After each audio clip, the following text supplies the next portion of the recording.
오늘은 어제 이어가지고 이제 지혜에 대한 결론에 대한 부분을 말씀을 드리려고 합니다. 지혜에 대해서 이제 3번 3일 동안 말씀을 드렸는데 오늘은 지혜가 뭐냐 마지막 결론에 대한 말씀을 드리려고 합니다.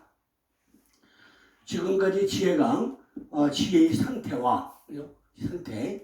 창세기에서의 지혜, 그 다음에 지혜의 흐름과 이걸 말씀을 드렸는데 오늘은 결론 부분으로 그 지혜가 뭐냐 우리가 어떻게 지혜를 할 것이라는 마지막 결론 부분을 말씀을 드리려고 합니다. 창세기에서 말씀하셨던 지혜의 성령이 그리스도까지 간다고 그랬죠. 그래서 둘이 하나가 되는 비밀, 남자와 여자가 하나가 되는 비밀, 그죠? 아담과 하와가 하나가 되는 비밀, 그리고 누이와 친족이 와가지고 완전히 하나가 되는 비밀, 그것을 창세기에서 이야기하면서 에베소서에서는 교회와 그리스도가 하나가 되는 비밀도 말씀을 드렸죠. 그죠? 교회와 그리스도가 하나가 되는 비밀을 말씀을 했습니다. 에베소 3장 2절에 보면은 그 비밀이 크도다라고 기록되어 있죠. 창세기에서 본문 배필이 이제는 남자와 여자가 둘이 한 명이 되었다. 이것이 비밀이고, 비밀이 어떤 비밀이에요? 가장 큰 비밀이라는 거죠.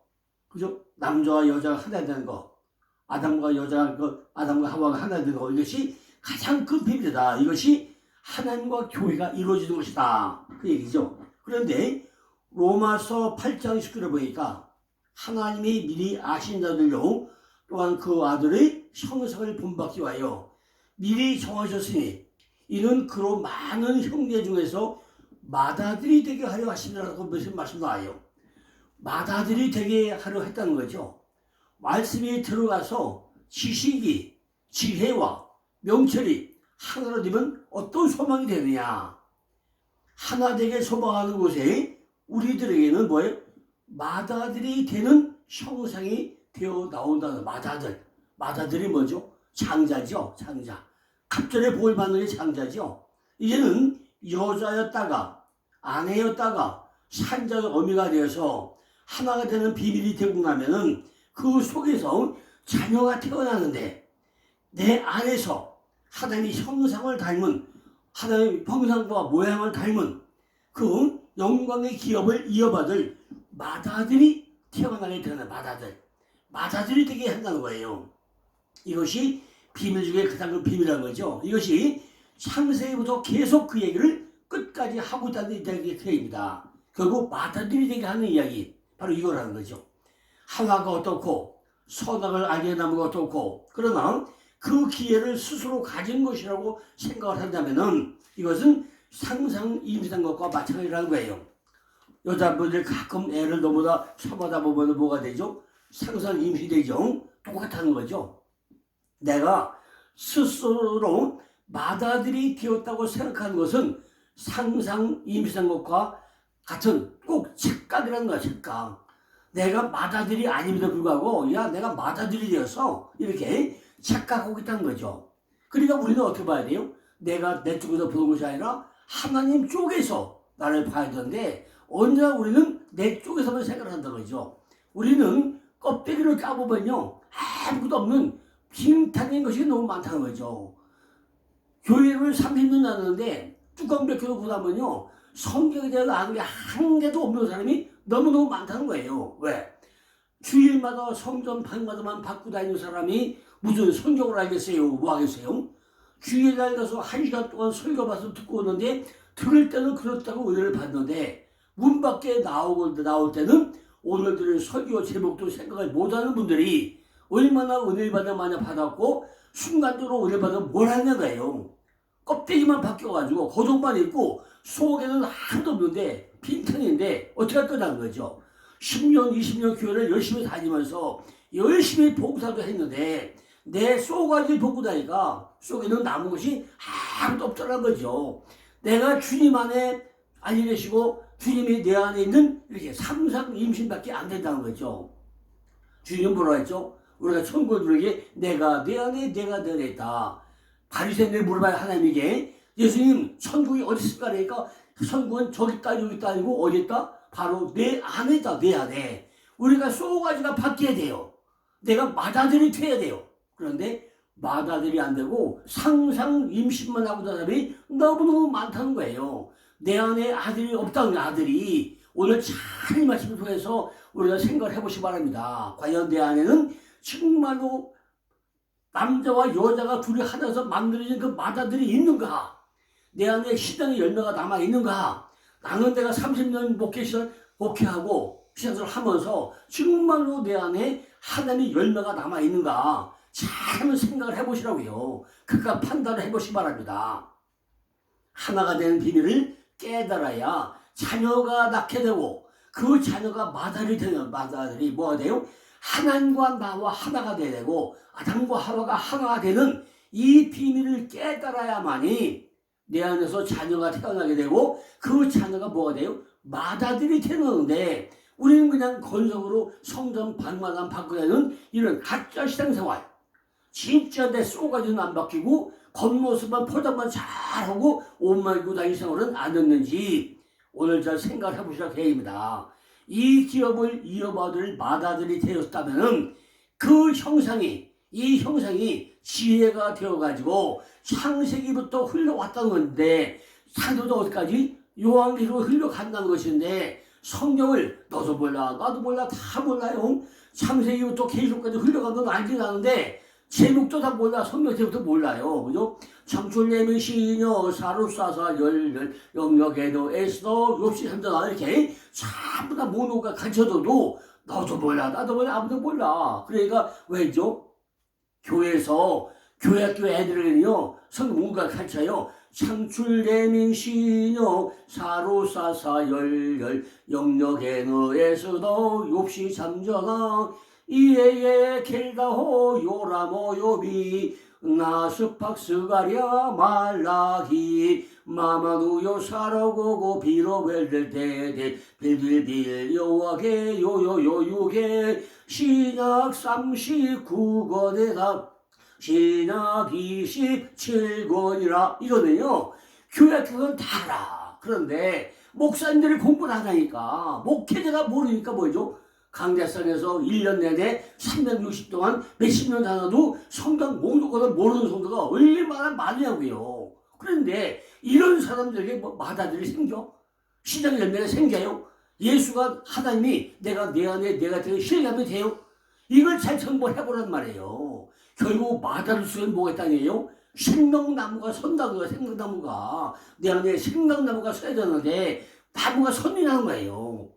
에스겔 28장 11절 보니까 인자야 두로 왕을 위하여 애가를 지어 그에게 이르기를 주 여호와의 말씀에 너는 완전한 인이었고 지혜가 충만하여 온전히 아름다웠도다 말씀 나와요. 다시 에스겔 28장 12절 보니까 인자야 두로 왕을 위하여 애가를 지어 그에게 이르기를 주 여호와의 말씀에 너는 완전한 인이었고 지혜가 충만하며 온전히 아름답도다 이게 나와요. 이 말씀은 무슨 이야기를 하는 거냐? 지혜가 생명나무가 된 것을 지금 이야기하고 있는 것이잖아요. 13절에 보니까 내가 옛적에 하나님의 동상 에덴에 있어서 각종 보석 및 홍보석과 황보석과 금강석과 황옥과 황만화 상옥과 청보석과 남보석과 황옥과 황금으로 단장하였으며 내가 시험을 받던 날에 너를 위하여 소고와 비파가 예비되었도다라고 설명을 합니다. 한글 성경에는요 하나님의 동사로 나오지만 히브리어는 뭐죠? 청은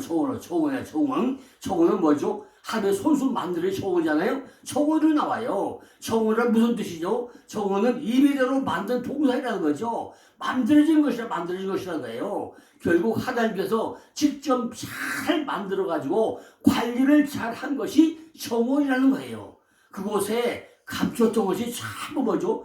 보석으로 들어가 보석으로. 다시 뭘 들어가죠? 홍보석과 황보석과 금강석과 황옥과 홍만호와 청옥과 청보석과 남보석과 홍옥과 황금 이게 어디 나오죠? 요한계시록 똑같이 나오잖아요. 이렇게 전부 다 꾸며놨다는 거예요. 결국 하나님께서 직접 만들어가지고 잘 관리한 초원이라는 거죠. 그곳에 전부 다 12보석을 전부 감춰놓고 표현되어 있는 거잖아요. 이걸 전부 합쳐가지고 해야 되면 한마디로 뭐죠? 이것이 그리스도. 12가지 보석을 한마디로 설명한 거예요. 바로 그리스도. 기름 부음 받은 자, 내가 그리스도가 되느냐는 거예요. 교회가 그리스도와 하나가 되는 비밀을 그리스도를 보석으로 표현하고 있는 것이잖아요. 14절에 보니까 너는 기름 부음을 받은 덮은 그룹임이며 내가 너를 시험해 내가 하나님의 성산에 있어서 화강석 사이에 왕래하였도다 그랬어요. 너는 기름 부음을 받은이라고 표현을 바로 그리스도를 말하는 그리스도. 너는 기름 부음을 받은 사람. 그 뭐죠? 바로 그리스도가 됐다는 표현이잖아요. 여기까지는 지금 생명력을 말하고 있잖아요. 근데 15절 보니까 내가 시험을 받던 날로부터 내 모든 길을 완전하더니 마침내 불의가 드러났다는 거예요. 네가 10년, 5년, 3년 동안 그렇게 열심으로 첫사랑과 첫밑 밀때는 내가 잘 봐줬는데 30년 되면 점점 해가지고 열매가 더 많아야 되는데 보니까 야 불의가 드러났다는 거예요. 16절 보니까 내 무역이 풍성함으로 내 가운데 강포가 가득하여 내가 범죄했도다. 너는 덮는 그러므로 내가 너를 더럽게 여겨 하나님의 산에서 내가 쫓아내었고 화강석 사이에서 멸하였다는 거예요. 야 얼마나 무시무시한 얘기가 나옵니까? 우리가 에덴 동산에서 12가지 보석을 그리스도를 가지고 정말 믿음 안에 살아야 되는데 불구하고 지금 어떻게 한다고요? 네 모든 길을 완전하더니 왜 네가 불의가 드러나느냐? 네 무역이 세상과 짝져가지고 장사를 잘하는 것이 무역이잖아요. 내 가운데 강포가 가득해가지고 네가 범죄를 했다. 너 덮는 그러므로 내가 너를 더럽게 여겨가지고 하나님 산에서 쫓아냈다는 거예요. 그리고 어때요? 화강석 사이에서 멸해버렸다는 거죠. 야 얼마나 무시무시한 얘기입니까?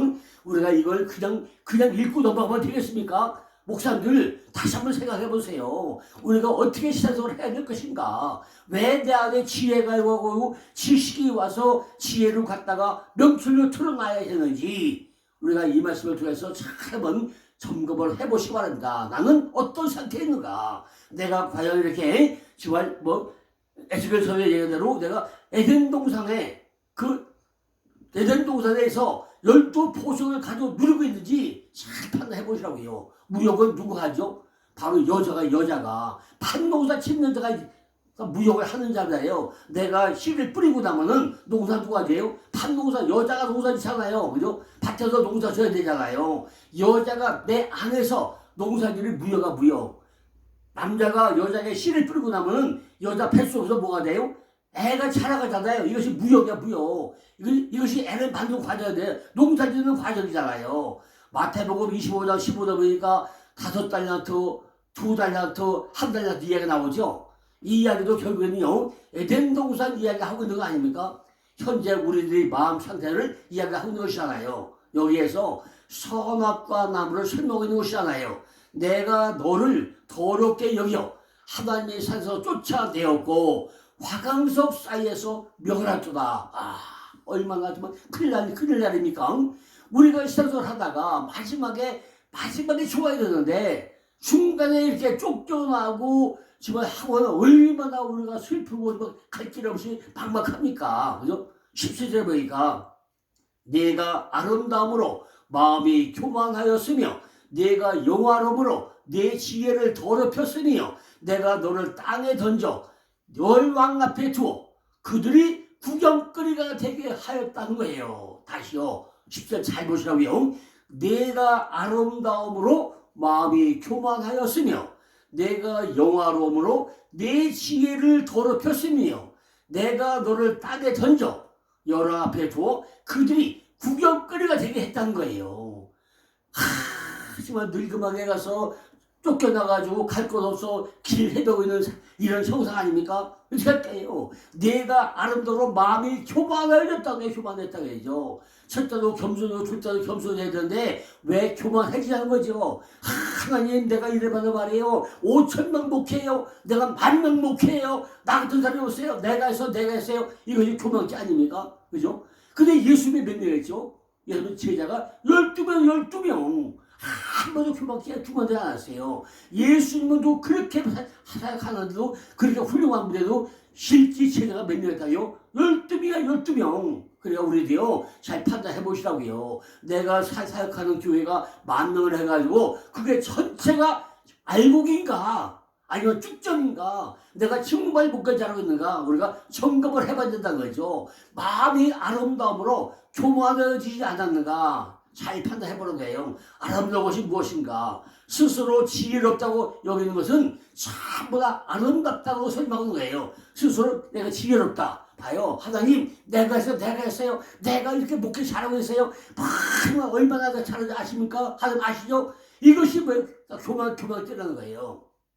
스스로 지혜롭다고 여기는 것은 전부 다 아름다운 거라는 거죠. 하나님이 나를 위해서 목회를 하시겠어요. 교회를 위해서 목회를 하시겠어요.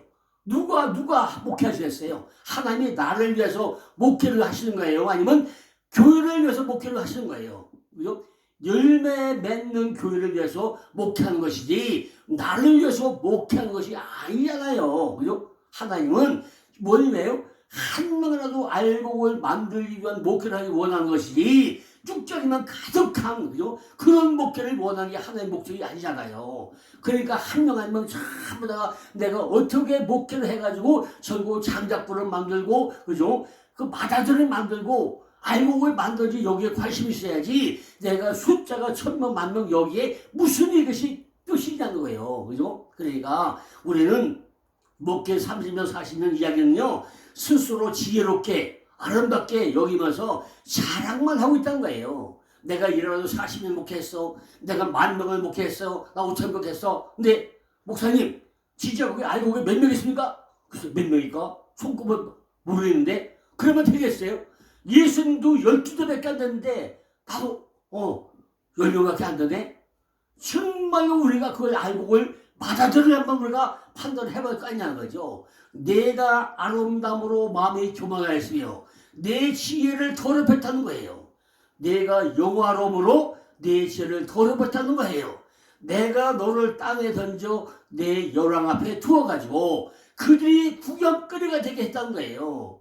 18절에 보니까 내가 취하기 많고 무용이 불의함으로 내 모든 성소를 더럽혔으며 내가 내 가운데 불을 내어 너를 사령하게 하고 너를 목도하는 모든 자에게 너로 땅 위에 새가 되게 했던 거예요. 이렇게 얼마나 무시무시한 사건이 벌어집니까? 목사님들 제발 우리가 마지막까지 주님 만나는 그 순간까지 우리가 겸손하게 정말 열매 맺는 신앙생활을 하시자고요. 그죠? 제가 지금까지 목회에서 세미나 20년 하면서요, 매달 드린 거예요. 제발 목사님들 성경에서 성경대로, 말씀에서 말씀대로, 실판수를 통해서 정말로 보고 듣고 바라게 하자고 얼마나 제가 부르짖고 합니까? 저는 평생 또 사역자예요. 제가 정말로 목사님들한테 교만기 주마다달려요. 많은 저한테 왜 목사 안수받지 않는데 저는 싫다고 그랬어요. 왜? 제가 장로성 목사님 섬겨야 내가 죽지 않은 걸 내가 알기 때문에 나는 절대 목회자들 원하지 않는 거예요. 그래서 원하지 않는 거예요. 왜? 나도 제가 만약 목회했다. 뭐 별거 있어요? 내가 이래봐도 말이야. 내가 책이 68권이야. 내가 이래봐도 책을 선교 400쪽을 했어. 이런 교만기가 나한테 언제 튀어나올지 모르고 교만기에 충만한 자이기 때문에 나는 나를 알아요. 죽지 않기 위해서 나는 항상 낮은 자리에서 겸손한 자리에서 섬기길 원하기 때문에 내가 죽기 싫으니까 남한테 구경거리기 싫으니까 그죠? 정말 겸손한 자리에 있길 원하는 사람이라고요. 18절 보니까 내가 죄악이 많고 무역이 불의함으로 내 모든 성소를 더럽혔으며 내가 내 가운데 불을 내어 너를 사르게 하고 너를 목도하는 모든 자 앞에서 너로 땅 위에 새가 되게 하겠다는 거예요. 이것이 우리에게 임하면 안 되잖아요. 지혜는 어디까지 들어가길 원하고 있느냐? 성소에서 궁전까지 들어가길 원하고 있다고 어제 말씀드렸잖아요. 19절에 보니까 만민 중에 너를 아는 자가 너로 인하여 다 놀랄 것이며 내가 경제거리가 되고 내가 영원히 다시 잊지 못하리라 하셨더라. 하나님은 단지 나를 우체부로 쓰었다. 우체부로 배달꾼 말씀을 통해서 배달꾼이에요. 성경 말씀에서 우리 성도들 마음속으로 성경 말씀 배달꾼에 불과하다네요. 우리는 온 성도들에게 편지가 왔어요. 야, 얼마나 기쁜 소식이 왔어요. 이렇게 이것밖에 우리가 할 수 없는 그런 나약한 존재라는 거죠. 절대로 우리가 교만죄만 있으면 안 된다는 거예요. 나는 배달도밖에 안 배달도 말씀을 전부 다 요래가지고 아이고 성도님, 아이고 권사님, 장로님 이 편지 왔어요, 배달 왔어요. 이런 배달꾼에 불과하다는 거예요. 그죠? 내가 뭐 잘난 게 뭐 있어야죠? 우리가 잘난 게 뭐 있다고 내가 교만하게 있으면 되겠어요? 하나님께서는요 그런 교회를 세워간다는 것입니다. 그리스도의 비밀을 계속 드러내면서 보석을 가지고 우리 안에서 더듬어가면서 세워가면서 쓰시는 것이지, 그죠? 나 때문에 교회가 있는 것이 아니고 목회자를 생각하는 게 아니라는 거예요. 그죠? 나 때문에 교회를 세워갑니까? 아니라는 거죠. 하나님의 영광을 위해서, 하나님의 영광을 받으시기 위해서 교회를 세우는 것이지, 우리 목회자를 위해서 교회를 세우는 것은 그게 아닌 거잖아요. 아가서 4장 7절 11절 보니까 나의 사랑 너는 순전히 어여뻐서 아무 흠이 없구나. 나의 신부야 너는 레바논에서 나와 함께하고 레바논에서부터 나와 함께 가자. 아마나와 스닐과 헤르몬 꼭대기에서 사자굴과 표범사서 내려다 보아라. 나의 뒤 나의 신부야 내가 내 마음을 빼앗는구나. 내 눈으로 한 번 본 것과 내 목의 굿을 한 꿰미로 내 마음을 빼앗아 끄는구나. 나의 뒤 나의 신부야 내 사랑이 어찌 그리 아름다운지 내 사랑은 포도에 지나지고 내 기름이 향기는 각양 향품보다 승하구나. 내 신부야 내 입술에서는 꿀방울이 떨어지고 내 혀 밑에는 꿀과 조지 있고 내 의복 향은 레바논 향기 같구나. 야, 얼마나 멋지고 아름다운 말씀입니까? 이것은 무엇을 이야기하는 것이냐? 지혜는 내 누이 내 신부라는 거예요. 지혜가 내 누이고 내 신부라는 거예요. 이것은 주님이 나를 향하여 하시는 말씀이잖아요. 내가 지혜를 가지고 있는 것을 하나님은 어떻게 칭찬하면서 부르고 있다는 거죠. 이렇게 말해서 내 신부야 내 입술에는 꿀방울이 떨어진다고 했는데 꿀이 어디서 나온 거죠? 이사야 7장 15절 보니까 그가 악을 버리고 손을 택해줄 날 때에 미쳐 옷과 꿀을 먹을 거라고 그랬어요. 그 꿀을 먹었기 때문에 꿀방울이 떨어지고 내 혀 밑에는 꿀과 젖이 흘러내린다는 것입니다. 로마서 8장 18절 보니까 연결치면요 기업을 받을 준비가 된 마다들 이야기하고 있잖아요. 내 의복의 향기는 레바논의 향기 같구나.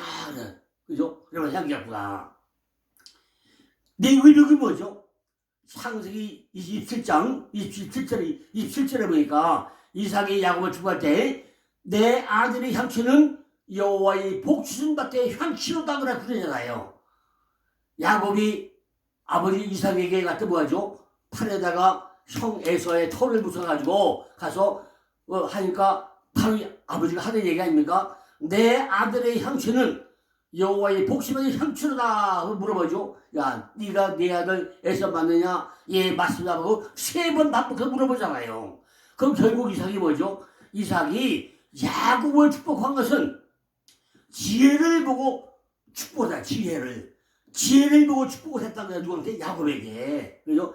야곱이 지혜가 있기 때문에 밭에 향취가 나고 그것을 내가 보고 내게 축복을 하며 나의 누이 나의 신부야라고 지금 이야기하고 있는 것이 누구예요? 이삭이 야곱에게 축복을 하면서 여호와의 복주받은 향취로다라고 하고 있다는 거죠. 오늘 밤이라도 하나님이 여러분을 바라면서 나의 누이야 나의 신부야 불러되면 우리가 막 기절 축복하겠죠. 얼마나 얼마나 신나서 정말 아이고 하나님 감사합니다 하겠어요. 그죠? 이것이 글자로 기록돼서 그렇지 감이 안 와서 그렇지 만약에 실제로 꾸며도 나타나서 나의 신부야 나의 누이야 하면서 누구누구 목사야 누구누구야 한다면은 우리가 얼마나 덩실덩실 춤을 추겠습니까? 그죠? 우리가 이 말씀을 들어야 되잖아요. 그죠?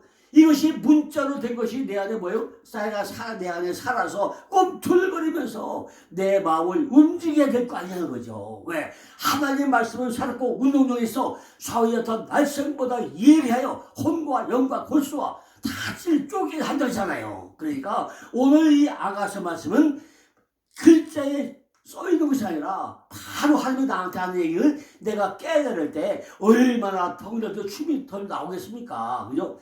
정말 맨발 믿고 뛰어가면서 반길 거 아니겠습니까? 아마도 발 벗고 나서 어떻게든 도와주려고 애쓸 거 아니겠습니까? 아이고 하나님 감사합니다 감사합니다. 만약에 여러분과 친족과 누이가 무슨 일을 당하면 우리가 반대로 뛰어가지 않겠습니까? 그런데 하나님이 야 누구누구 목사야 내가 너희는 나의 누이고 나의 신부 같구나 얼마나 네가 잘하고 있냐 한다면 우리가 얼마나 신나겠어요. 12절에 보니까 나의 누이 나의 신부는 잠근 동산이요 덮은 우물이요 봉한 새비로다 그러나 새비로다. 다시요 나의 누이 나의 신부는 잠근 동산이요 덮은 우물이요 봉한 새비로구나 그래요. 이 동산은 완전히 보호하고 삼가 놓았다는 거예요. 누굴 위해서? 나를 위해서 우리를 위해서 삼가 놓았다는 거예요. 13절 보니까 내게서 나는 것은 성류나무와 각종 아름다운 과수와 고메라와 나도초와 성류가 빨갛게 알알이 샤보다 생명으로 꽉 찬 성류잖아요. 그죠? 이렇게 성류같이 각종 아름다운 과수와 고메라와 나도초와 그죠? 이렇게 우리에게 준다는 거예요. 14절에 보니까 나도와 번성화와 창포와 개수와 각종 유향목과 모략과 치간과 모든 귀한 상품이요. 자, 성경에 나오는 모든 과일하면 다 나오네요. 그죠? 얼마나 우리가 신납니까? 그죠? 삼근 나할, 그죠? 삼근 나할을 뭐라는 거다, 나할이. 동산이 뭐라는 거죠. 창세기 에덴 동산 설명할 때 하나님이 각종 좋은 열매 맺는 나무가 있다고 했잖아요. 이걸 아가서를 통해서 제일 좋은 꽃의 향기와 모습으로 지금 우리에게 드러내고 있잖아요. 그죠? 15절 보니까 너는 동산의 샘이요 생수의 우물이요 레바논부터 흐르는 시내로구나.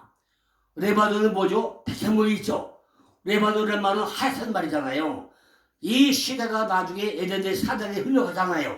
이 아가서 사장 전체가 에덴 동산에서 지혜의 나무가 잘 다니고 이것이 생명으로 꽃이 필 것을 이야기하는 것이고 세상적인 가장 아름다운 나무를 통해서 우리 속에 지혜가 꼭 필요함을 말하고 있다는 거죠. 지혜가 이런 모습으로 좋은 꽃이 피고 나면은 15절에 너는 동산의 샘이요 생수의 우물이요 레바논부터 흐르는 시내로구나. 동산에 산만 있고 물이 없으면 되겠어요? 그죠? 이러한 대표적인 지혜를 가지고 오신 분이 바로 예수님이기 때문에 요한복음 7장 38절에 예수님은 배에서 생수가 흘러 넘친다 이렇게 이야기하고 있잖아요. 이것이 아가서 이야기죠. 내 배에서 생수가 흘러 넘쳐야 된다는 거죠. 이것이 누구에게 얻어왔다는 거냐? 사마리아 여인에게 왔잖아요. 사마리아는 고대하는 장, 기다리는 자라는 뜻이잖아요. 그죠? 사마리아, 고대하고 기다리는 자 이런 뜻이잖아요. 우리가 고대하기 때문에 바로 야곱 우물가에 세워놓는다는 거죠. 야곱의 우물가에서 누굴 만나죠? 예수를 만나죠. 그죠? 그 남편이 6 있었는데 내 남편 아니야 그러는데 진짜 남편을 만나게 되잖아요. 그래서 요한복음 4장 20절 뭐하죠?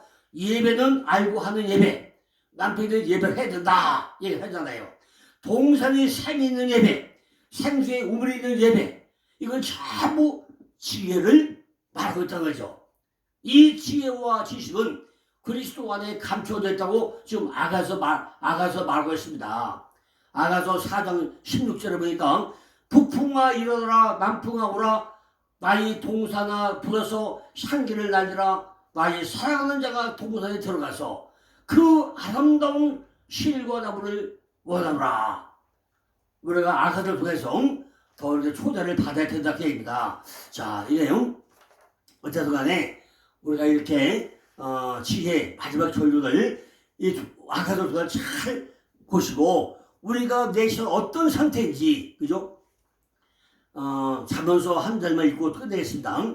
잠언 1장 30절 보니까 어리석인 자의 태보는 자기를 죽이며 미련한 자의 아내는 자기를 멸망시키려니와 어리석은 자는 지식이 없어 태보하고 미련한 자는 자기를 멸망시키도록 했어요. 또 잠언 1장 10절 보니까 너희 어리석은 자들은 어리석음을 좋아하며 거만한 자는 거만을 기뻐하며 미련한 자는 지식을 미워하니 어느 때까지 하겠느냐 그래요. 지식을 미워하는 자는 어리석은 자인데 어느 때까지 미련한 자가 되겠냐는 거예요. 잠언 1장 33절 보니까 오직 나를 듣는 자는 안연히 살며 재앙의 두려움이 없이 평안하라고 했어요. 지혜 속에는 책망이 있고 지혜 속에는 하나님의 영이 있고 지혜 속에는 내 말을 너에게 부어준다는 이 한 말씀이 33절에 듣는 것으로 되어 있다는 거죠. 자, 오늘 이렇게 우리가 지혜를 통해서 지혜가 내게 뭘 가느냐 지금 통로 1번에서 그리스도까지 쭉 와가지고 오늘 몇 번째 왔죠? 여덟 번째까지 왔잖아요. 10번째. 그럼 우리가 지혜가 와가지고 다 하는데 내는 뭐하죠? 내는 이제 내는 내 안에서 외치는 날 에브라임 사도에서 파수꾼이 외치는 날 내 안에서 외치는 군사가 있다고 못한 말이에요. 내는 이제 외치던 날에도 또 말씀을 드렸습니다. 하여튼 오늘 지혜의 마지막 결론인데 이 말씀에서 많은 은혜를 나누시고 나를 다시 볼 수 있는 귀한 전개되기를 간절히 기원해 드리겠습니다. 감사합니다.